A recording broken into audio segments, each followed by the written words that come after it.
ये कहानी एक गांव की है जिस गांव में प्रिया नाम की छोटी सी सुंदर लड़की रहती थी। वह अपने माता पिता के साथ पहाड़ों में रहती थी। प्रिया के पिता गांव वालों के भेड़ बकरियों को चराने के लिए ले जाया करते थे। शाम तक वे उन्हें वापस लाते थे। इसके बदले में गांव वाले उन्हें कुछ पैसे देते थे, जिससे उनकी गुजर बसर हो जाती थी। एक दिन प्रिया ने अपने पिता से जिद की कि वह भी पहाड़ पर चलेगी। उसके पिता ने प्रिया की बात मान ली, लेकिन उससे कहा, बेटी मैं तुझे ले तो जाऊंगा, लेकिन तुझे मुझसे वादा करना होगा कि तू अकेली इधर उधर नहीं जाएगी। प्रिया अपने पिता के कहे अनुसार मान गई। प्रिया के हाथ में लाठी लेकर भेड़ों के साथ पहाड़ों पर चढ़ने लगते हैं। पहाड़ पर पहुंचकर वे थक जाते हैं। पहाड़ों के पीछे एक बड़ा सा हरी घर का मैदान था। सारी भेड़ें वहीं घास खा रही थीं। प्रिया को उसके पिता ने कहा, बेटी यही मैदान में तुम भी खेल लो, कहीं दूर मत जाना, मैं कुछ देर आराम कर लूं। प्रिया ने देखा वहां पर बहुत से फूलों के पौधे थे, जिनमें सुंदर सुंदर फूल लगे थे। प्रिया वहां से फूल तोड़ने लगी। तभी उसे कुछ आवाज सुनाई दी, हमें बचा लो, हमें बचा लो। यह आवाज सुनकर प्रिया डर गई। वह दौड़कर अपने पिता के पास जाने लगी, लेकिन उस आवाज में इतना दर्द था कि वह उस दिशा में चल दी जहां से आवाज आ रही थी। वहीं पास ही में प्रिया ने देखा एक छोटी सी सफेद कपड़े की पोटली पड़ी थी। वह पोटली के पास गई तो पोटली हिलने लगी।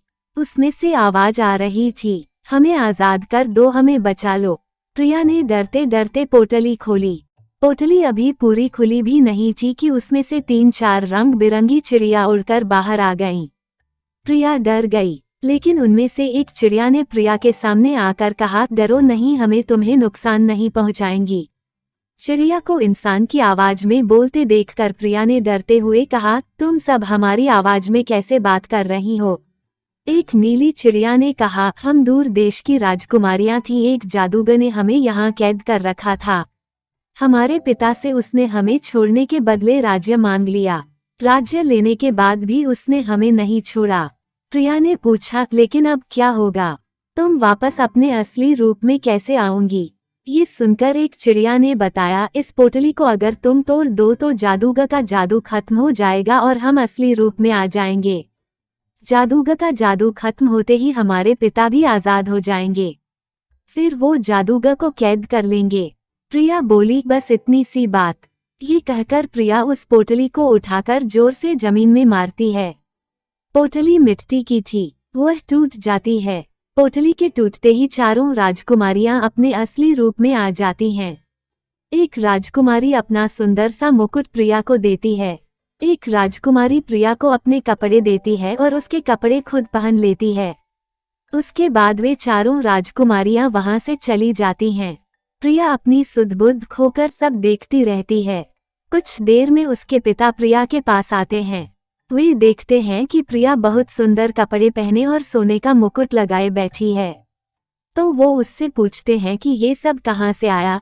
तब प्रिया उन्हें सारी बात बता देती है।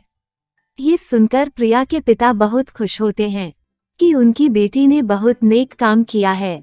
शाम को दोनों घर आ जाते हैं। इस घटना के कुछ दिन बाद राजा के सिपाही उनके घर आते हैं। प्रिया के माता पिता और प्रिया को साथ ले जाते हैं। राजा के दरबार में उनका बहुत मान सम्मान होता है। राजा उन्हें अपने राजमहल में रख लेते हैं। प्रिया अब पूरा दिन उन राजकुमारियों के साथ खेलती रहती